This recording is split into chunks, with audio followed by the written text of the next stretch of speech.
اچھی طرح سمجھنے کی ضرورت ہے۔ ذکر، شکر اور صبر یہ کسی بھی بندہ مومن کے ایمانی، روحانی، اخلاقی ہتھیار ہیں۔ ان کے ذرائع سے بندہ مومن اللہ کی مدد کو حاصل کرتا ہے۔ اور فرمایا وَلَا تَقُولُوا لِمَنْ يُقْتَلُ فِي سَبِيلِ اللَّهِ أَمْوَاتٌ بَلْ أَحْيَاءٌ وَلَكِنْ لَا تَشْعُرُونَ کہ جو اللہ کی راہ میں مار دیا جائے، شہید ہو جائے، اسے مردہ مت کہو بلکہ وہ زندہ ہیں، لیکن تمہیں ان کی زندگی کا ادراک، شعور نہیں ہو سکتا۔ ان کی زندگی کا صحیح جو ادراک ہے وہ اللہ ہی جانتے ہیں۔ تو یہ شہداء، مجاہدین فی سبیل اللہ کی عظمت اور فضیلت ہے۔ اور فرمایا وَلَنَبْلُوَنَّكُمْ بِالشَّيْءِ مِنَ الْخَوْفِ وَالْجُوعِ وَنَقْصٍ مِنَ الْأَمْوَالِ وَالْأَنفُسِ وَالثَّمَرَاتِ وَبَشِّرِ الصَّابِرِينَ الَّذِينَ إِذَا أَصَابَتْهُمْ مُصِيبَةٌ قَالُوا إِنَّا لِلَّهِ وَإِنَّا إِلَيْهِ رَاجِعُونَ أُولَئِكَ عَلَيْهِمْ صَلَوَاتٌ مِّن رَّبِّهِمْ وَرَحْمَةٌ وَأُولَئِكَ هُمُ الْمُهْتَدُونَ۔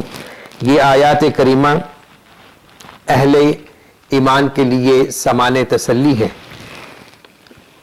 ان آیات میں جو آیات 154 سے لے کر 156 یعنی 3 آیات، اس میں اللہ رب العزت نے فرمایا کہ ہم تمہیں ضرور بضرور آزمائیں گے، تمہارا امتحان لیں گے۔ کیسے؟ خوف کے ذریعے، بھوک کے ذریعے، مال اور جانوں میں نقصان کے ذریعے، پھلوں میں نقصان کے ذریعے۔ تو ان حالات میں خوشخبری ہے صبر کرنے والوں کے لیے، ان کو خوشخبری دیجیے۔ اس وقت پورا عالم بشریت بالعموم اور پورا عالم اسلام بالخصوص اس امتحان اور ابتلا سے دوچار ہے۔ اس وبائی مرض کے تناظر میں دیکھا جائے تو ساری نوع بشریت اس امتحان سے گزر رہی ہے۔ کہیں اموات ہو رہی ہیں، کہیں بیماریوں کا ذکر ہے، اور معاشی طور پر، اقتصادی طور پر، مالی طور پر بڑے نقصانات ہو رہے ہیں، جانوں کا ضیاع ہو رہا ہے، اور کھیت کھلیان میں نقصان ہو رہا ہے۔ تو یہ نقصان کے مظاہر ہیں۔ ان حالات میں اللہ کی طرف رجوع کرنے کی ضرورت ہے، اور انسان جس قدر اللہ کی طرف متوجہ ہوگا، اللہ سے مدد مانگے گا، اللہ کی معیت شامل حال ہوگی، اور اللہ کی طرف سے رحمتوں، برکتوں کی برکھا نازل ہوگی۔ اللہ رب العزت نے ایسے صابرین کو ہدایت یافتہ قرار دیا ہے۔ اس کے بعد صفا مروہ کا ذکر ہے۔ توحید پر اللہ رب العزت نے عقلی دلائل دیے ہیں کہ اے عقل والو، اس کائنات میں ذرا غور و فکر کر کے دیکھو، یہ شب و روز کا آنا جانا، لیل و نہار کا تبدیل ہونا، یہ کشتیاں، یہ ہوائیں، یہ آندھییں، یہ بارش، اس پہ غور و فکر کرو۔ جو انسان ان حقائق میں غور و فکر کرے گا تو وہ اللہ رب العزت کے وجود، اس کی ذات، اس کی ربوبیت اور اس کی توحید و الوہیت کی گواہی دیے بغیر نہیں رہے گا۔ اور ساتھ ہی اللہ رب العزت نے اہل ایمان کا شیوا اور نشانی بیان فرمائی وَالَّذِينَ آمَنُوا أَشَدُّ حُبًّا لِلَّهِ۔ جو لوگ اہل ایمان ہیں وہ اللہ کے ساتھ محبت کرنے میں بڑے شدید ہوتے ہیں۔ اللہ کے لیے کسی سے محبت ہونی چاہیے، اور اللہ کے لیے کسی سے بغض، عداوت ہونا چاہیے۔ اگلی آیات میں اللہ رب العزت نے مشرکین اور ان کے جو خود ساختہ معبودان باطلہ تھے ان کا ذکر ہے کہ یہ اعلان برات کر دیں گے، اور مشرکین بھی افسوس کریں گے، لیکن اس وقت کا افسوس کسی کام نہیں آئے گا۔ اور اس کے بعد حلت و حرمت کے کچھ احکام کا ذکر ہے۔ یا ایھا الناس کلوا مما فی الارض حلالا طیبا ولا تتبعوا خطوات الشیطان۔ اے ایمان والو، زمین میں جو کچھ ہے حلال پکیزہ وہ کھاؤ، اور شیطان کے قدموں کی پیروی نہ کرو، انہ لکم عدو مبین۔ پوری کائنات میں اگر غور و فکر کیا جائے تو کائنات کا بیشتر حصہ اور بہت سی نعمتیں انسان کی خدمت کے لیے مصروف عمل ہیں، اللہ نے رزق حلال کھانے کا حکم دیا ہے، رزق حرام سے منع کیا ہے، اور جو شخص رزق حرام کھاتا ہے گویا کہ وہ شیطان کی پیروی میں لگا ہوا ہے۔ شیطان انسان کا کھلا دشمن ہے۔ یہ سمجھنے کی ضرورت ہے کہ انسان شیطان کے بہکاوے میں نہ آئے، اس کے وسوسوں میں نہ آئے، اور اس کے وسوسوں میں آ کر حلت و حرمت کے احکامات کو پامال نہ کرے، بلکہ شرعی احکامات کے مطابق رزق کمائے، کھائے اور اس میں سے خرچ کرے۔ آیت نمبر 177 جسے آیت البر کہا جاتا ہے، بڑی جامع آیت ہے۔ اس میں اللہ رب العزت نے نیکی کا معیار قائم کیا ہے کہ لیس البر ان تولوا وجوہکم قبل المشرق والمغرب ولكن البر من آمن باللہ والیوم الآخر، آخر الآیہ الی آخر الآیہ۔ نیکی یہ نہیں ہے کہ تم اپنے چہروں کو مشرق اور مغرب کی طرف کرو، بلکہ حقیقی نیکی کیا ہے؟ من آمن باللہ والیوم الآخر، جو اللہ پر، روز آخرت پر ایمان لاتا ہے، فرشتوں پر، کتابوں پر، نبیوں پر۔ وآت المال علی حبہ ذوی القربى والیتامى والمساکین وابن السبیل والسائلین وفی الرقاب، اور وہ اللہ کی محبت میں رشتہ داروں کو، یتیموں کو، مساکین کو، مسافر کو، سائلین کو گردن آزاد کرنے میں اپنا مال خرچ کرتا ہے، نماز قائم کرتا ہے، زکوٰۃ دیتا ہے، اپنے وعدے کو پورا کرتا ہے۔ والصابرین فی البأساء والضراء وحین البأس، مشکلات میں، مسائل میں اور تنگیوں میں وہ صبر کرنے والے ہوتے ہیں۔ تو اللہ فرماتے ہیں یہی وہ لوگ سچے ہیں، وَأُولَئِكَ هُمُ الْمُتَّقُونَ، اور یہی متقین ہیں۔ یہ آیت ہم سب کی توجہ چاہتی ہے، اور اس آیت کا ملخص یہ ہے کہ اس آیت میں اللہ نے سعادت اور نجات کا ایک میرٹ بیان کیا ہے۔ اس میں حقوق اللہ کا بھی ذکر ہے، حقوق العباد کا بھی ذکر ہے، اور بسا اوقات یاد رکھیں حقوق العباد کی اہمیت حقوق اللہ سے بڑھ جاتی ہے۔ تو کوئی انسان اس خوش فہمی میں نہ رہے کہ میں تو نمازی ہوں، حاجی ہوں، اور میں اگر لوگوں کے حقوق تلف کر رہا ہوں تو کوئی پرواہ نہیں۔ یہ غلط نظریہ ہے، یہ اسے نقصان دے گا۔ اسی طرح کوئی شخص یہ نہ سمجھے کہ میں لوگوں کے حقوق ادا کر رہا ہوں، میں معاشرت میں، معاملات میں اچھا ہوں، لیکن مجھے نماز روزے کی کوئی فکر نہیں۔ یہ بھی غلط نظریہ ہے۔ تو حقوق اللہ ادا کرنا، حقوق العباد بھی ادا کرنا، دونوں لازم و ملزوم ہیں۔ اور اللہ رب العزت نے قصاص کا ذکر فرمایا ہے، وَلَكُمْ فِي الْقِصَاصِ حَيَاةٌ يَا أُولِي الْأَلْبَابِ لَعَلَّكُمْ تَتَّقُونَ۔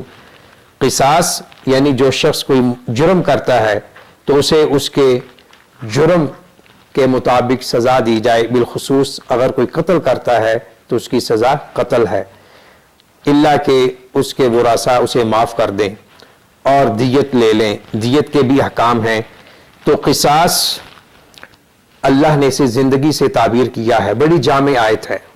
تو اس سے معلوم ہوتا ہے کہ جو شرعی حدود ہیں، جو اسلام کا نظام عدل و انصاف ہے، نظام معاشرت ہے، قانون اور آئین ہے، جس قدر اس پر عمل کیا جائے گا اسی قدر معاشرے میں زندگی کے آثار نمایاں ہوں گے، امن ہوگا، سکون ہوگا، اور جس قدر اسے اگنور کیا جائے گا بد امنی ہوگی، خوف ہوگا، اور لوگوں کی عزت و آبرو کو خطرات لاحق ہوں گے۔ وصیت کا ذکر ہے۔ وصیت ایک ایسا عمل ہے جسے آج مسلمان اکثر بیشتر بھول چکے ہیں۔ نبی اکرم صلی اللہ علیہ وسلم کی حدیث کی روشنی میں مسلمان کو یہ جائز نہیں ہے کہ وہ 2 راتیں، ایک حدیث کے مطابق 3 راتیں بغیر وصیت کے گزارے۔ یعنی اگر اس کے پاس کوئی مال و دولت ہے، کوئی چیز ہے، تو اسے چاہیے کہ وہ وصیت لکھ کر اپنے پاس رکھے۔ وصیت لکھنے میں بڑے فوائد ہیں، خاندانی مسائل، خلفشار کا ازالہ ہوتا ہے، اور شریعت کے مطابق اب مسلمان اپنی وراثت میں ترکے میں 3 حصہ وصیت کرنے کا مجاز ہے، اور یہ کرنی چاہیے۔ اور یہ وصیت غیر ورثاء کے لیے ہوتی ہے۔ اس کے بعد روزوں کے مسائل کا ذکر ہے، اس کی فرضیت کا ذکر ہے، اور بیماری کی حالت میں، حالت سفر میں اس سے استثناء ہے، اور اسی طرح سحری کے احکامات کا ذکر ہے، اور اللہ رب العزت نے حرام خوری اور رشوت کی ممانعت کی ہے۔ رشوت معاشرے کا ایک ناسور ہے۔ رشوت سے جہاں اللہ رب العزت کی ذات پر اعتماد اور توکل میں کمی آتی ہے، وہاں حقوق العباد کی بھی تلفی ہوتی ہے۔ تو ایک حدیث کی روشنی میں الراشی والمرتشی کلاہما فی النار، بڑی سخت وعید ہے۔ رشوت لینے والا، رشوت دینے والا دونوں جہنمی ہیں۔ اللہ ہمیں ایسے عمل بد سے محفوظ رکھے۔ آیات 189 سے ماں بعد اس میں حج کا ذکر ہے، احکام جہاد اور انفاق فی سبیل اللہ کا ذکر ہے، اور حج کے بارے فرمایا الحج اشہر معلومات فمن فرض فیہن الحج فلا رفث ولا فسوق ولا جدال فی الحج۔ اس آیت پہ غور کیجئے تو معلوم ہوتا ہے کہ دوسری عبادات کی طرح حج بھی ذریعہ تعمیر کردار ہے، وسیلہ تشکیل اخلاق ہے، کہ جو حج کی نیت کر لے تو وہ گالی گلوچ نہ کرے، برے الفاظ نہ بولے، بےہودہ باتیں نہ کہے، فسق و فجور کے کام نہ کرے، تو حج وہی معتبر ہے جو معصیت سے، نافرمانیوں سے اور حقوق العباد کی تلفی سے خالی ہو۔ تو حج رکن اسلام ہے۔ زندگی میں کم از کم ایک بار ہر ذی استطاعت جو مالی اور بدنی استطاعت رکھتا ہے اس پہ حج فرض ہے۔ اور فرمایا یا ایھا الذین آمنوا ادخلوا فی السلم کافہ ولا تتبعوا خطوات الشیطان، اے ایمان والو اسلام میں پورے کے پورے داخل ہو جاؤ۔ اس کا مفہوم یہ ہے کہ اے ایمان والو دل و جان سے ظاہری اور باطنی طور پر اللہ کی اطاعت اور بندگی کیجئے، یہ نہیں جو اپنے مزاج میں آیا اس کو مان لیا، جو ہمارے مفاد اور ہماری خواہشات کے اگینسٹ ہے اس کو ہم نہ مانیں۔ یہ مکمل اسلام کا تصور نہیں ہے۔ مکمل اسلام کا تصور یہ ہے کہ اللہ رب العزت نے جیسا جس طرح حکم دیا ہے اس کو فالو کیا جائے۔ اللہ کے رسول صلی اللہ علیہ وسلم نے جہاں حکم دیا ہے کام کرنے کا کہا ہے وہ کیا جائے، جس سے روکا ہے اسے روکا جائے۔ شراب اور جوئے کی ممانعت کا ذکر ہے، اور مشرک عورتوں سے نکاح کی ممانعت ہے۔ وَلَا تَنْكِحُوا الْمُشْرِكَاتِ حَتَّى يُؤْمِنْ وَلَأَمَةٌ مُؤْمِنَةٌ خَيْرٌ مِّن مُشْرِكَةٍ وَلَوْ أَعْجَبَتْكُمْ۔ نکاح وہ مقدس فریضہ ہے جو اللہ کے نام پر قائم ہوتا ہے، اور اسی پر اسلامی معاشروں کی بنیاد قائم ہوتی ہے۔ تو نکاح میں جو میرٹ ہے وہ ایمان ہے، اخلاق ہے۔ آپ صلی اللہ علیہ وسلم نے فرمایا اذا اتاکم من ترضون دینہ واخلاقہ، اور دوسری روایت میں ہے اذا اتاکم من ترضون دینہ وخلقہ، ایک روایت میں خلق کے الفاظ پہلے ہیں فزوجوہ ان لم تفعلوا تکن فی الارض فتنۃ وفساد عریض، کہ جب تمہارے پاس ایسا پیغام نکاح آ جائے جس کے دین اور اخلاق سے تم مطمئن ہو تو نکاح کر دیا کرو، اگر ایسا نہیں کرو گے تو زمین میں فساد ہوگا، فتنہ بپا ہوگا۔ آج ہم دیکھ رہے ہیں اکثر مسلمان اس معیار نکاح کو فالو نہیں کر رہے، نہ وہ دین دیکھتے ہیں نہ وہ اخلاق دیکھتے ہیں، ظاہری مادیت کو اولیت دی جاتی ہے، جس کا یہ نقصان ہے کہ جو ایک مسلم خاندان میں اچھائیاں ہونی چاہیے وہ نظر نہیں آتی۔ تو ان آیات کریمہ میں ایک پیغام معیار نکاح یہ ہے کہ ایمان ہو، اور اہل شرک کفار سے مسلمان بچیوں کی شادی مت کیجیے۔ اور اسی طرح طلاق کا ذکر ہے، الا کا ذکر ہے، عدت کا ذکر ہے، خلا کا ذکر ہے۔ یہ آئلی قوانین کی اساس ہیں یہ آیات کریمہ۔ تو طلاق بھی ایک ناگزیر حل ہے تنازع کا، اختلاف کا۔ زوجین میں جس قدر ہو سکے پیار اور محبت ہونی چاہیے۔ ہاں البتہ اگر یہ رشتہ کسی طور پر بھی قائم نہیں رہ سکتا میاں بیوی میں اس قدر اختلاف ہو چکا ہے تو احسن طریقے سے علیحدگی ہو سکتی ہے، جدائی ہو سکتی ہے، طلاق کی صورت میں اور خلا کی صورت میں۔ ان دونوں کے یہاں تفصیلی احکامات ہیں، اور یہ بات ہمارے ذہنوں میں رہنی چاہیے کہ اس وقت پوری دنیا میں طلاق کی ریشو بڑھتی جا رہی ہے۔ اس کے مختلف اسباب ہیں، ان میں سے سب سے بڑا اہم سبب یہ ہے کہ نکاح کرتے وقت معیار نکاح کو فالو نہیں کیا جاتا، اور نکاح کے بعد اللہ کے رسول صلی اللہ علیہ وسلم کے آئلی قوانین کو فالو نہیں کیا جا رہا۔ نکاح آج کل مفاد پرستی پہ ہو رہے ہیں، دنیا داری کی بیس پہ ہو رہے ہیں۔ تو ضرورت اس بات کی ہے کہ ہم اپنے بچوں کی تربیت اس انداز میں کریں کہ لوگ جو اپنے بچوں کے لیے، بچیوں کے لیے رشتوں کے بارے پریشان ہیں، ان کے مسائل حل ہوں، اور ان مسائل کا ایک حل یہ ہے تربیت اولاد، کہ اولاد کی تربیت نیکی پر ہو، تقوی اور طہارت پر ہو۔ اور اسی طرح رضاعت کے مسائل کا ذکر ہے، جو رضاعت کے ان آیات کریمہ میں مسائل بیان ہوئے ہیں ان کا مختصر خلاصہ پیش خدمت ہے۔ متعلقہ عورت پر اپنے بچے کو پورے 2 سال دودھ پلانے کی ذمہ داری ہے۔ نمبر 2، اس مدت میں بچے کے باپ پر متعلقہ کے کھانے کپڑے کی ذمہ داری دستور کے مطابق ہوگی، یعنی شوہر کی حیثیت اور بیوی کی ضروریات کو پیش نظر رکھا جائے گا۔ نمبر 3، فریقین میں سے کسی پر اس کی طاقت سے زیادہ بوجھ نہیں ڈالا جائے گا۔ نمبر 4، اگر بچے کا باپ فوت ہو گیا تو وارث یہ ذمہ داری ادا کرے گا۔ نمبر 5، اگر میاں بیوی دونوں باہمی رضامندی سے فیصلہ کریں کہ 2 سال سے پہلے بچے کا دودھ چھڑایا جائے گا تو وہ ایسا کر سکتے ہیں۔ نمبر 6، اگر باپ یا بچے کے ورثاء بچے کی والدہ کی جگہ کسی اور عوروں سے دودھ پلوانا چاہیں تو وہ ایسا کر سکتے ہیں۔ ایک آیت کریمہ میں نماز کی محافظت کا حکم دیا گیا ہے، بالخصوص نماز عصر کا، حافظوا علی الصلوات والصلاة الوسطی وقوموا للہ قانتین۔ میری تمام افراد امت سے درخواست ہے، ریکویسٹ ہے کہ اس آیت پہ غور و فکر کریں۔ نماز رکن اسلام ہے، اور بالخصوص جو عصر کی نماز ہے وہ اس کی بڑی اہمیت ہے۔ آپ صلی اللہ علیہ وسلم نے فرمایا کہ جس شخص کی بلا عذر شرعی یعنی نماز فوت ہو جائے تو گویا کہ اس کا مال و اسباب، اس کا گھر برباد ہو گیا۔ یہ بہت بڑی وعید ہے، اور نماز ہمارا دین ہے، ہمارا اخلاق ہے، ہمارے ایمان کی پہچان اور شناخت ہے۔ ایمان نماز کے ساتھ ہے۔ نماز جس اسلام اور ایمان میں نہیں ہے وہ بے جان اور بے روح جسم ہے۔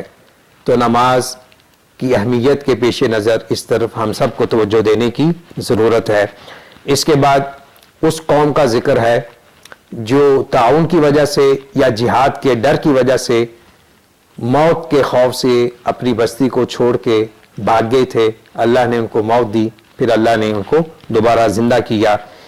بیوہ کی عدت کا مسئلہ یہاں موجود ہے۔ اسی طرح جس عورت کا یعنی بیوہ اس کی عدت کتنی ہے، اس کی وصیت کا بھی حکم تھا پہلے، تو جو متعلقہ ہے اس کی عدت کا بھی یہاں ذکر ہے۔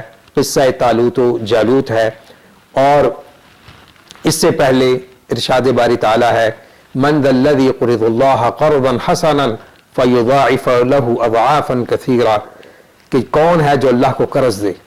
اللہ کو قرض دینے سے مراد یہ ہے کہ اللہ کی راہ میں مال خرچ کیا جائے۔ آج وقت کا تقاضا ہے، زمانہ حاضر کا یہ تقاضا ہے کہ مسلمان زکوٰۃ دیں، اللہ کی راہ میں صدقات و خیرات پیش کریں۔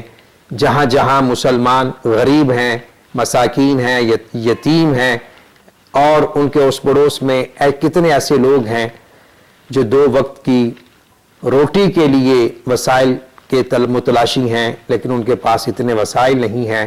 ان حالات میں ان کی طرف متوجہ ہونے کی ضرورت ہے، اور یہ سارا اللہ نے قرض سے تعبیر کیا ہے۔ جس قدر انسان خلوص کے ساتھ دے گا اسی قدر اللہ اسے بڑھا چڑھا کر واپس کریں گے۔ اور آخری آیات میں سے ایک آیت کم من فئۃ قلیلہ غلبت فئۃ کثیرہ باذن اللہ، کہ کتنی دفعہ ایسے ہوا بڑی تھوڑی جماعتیں بڑی بڑی جماعتوں پہ غالب آ گئی ایمان کی بدولت اور اللہ رب العزت کے ساتھ محبت، توکل، اعتماد کے ساتھ۔ اللہ رب العزت سے دعا ہے اللہ تعالی ہمیں ان قرآنی احکامات کے مطابق عمل کرنے کی توفیق نصیب فرمائے۔ اللہ تعالی ہمیں ظاہری باطنی طور پر پکا سچا مسلمان بنائے۔ وآخر دعوانا ان الحمد للہ رب العالمین۔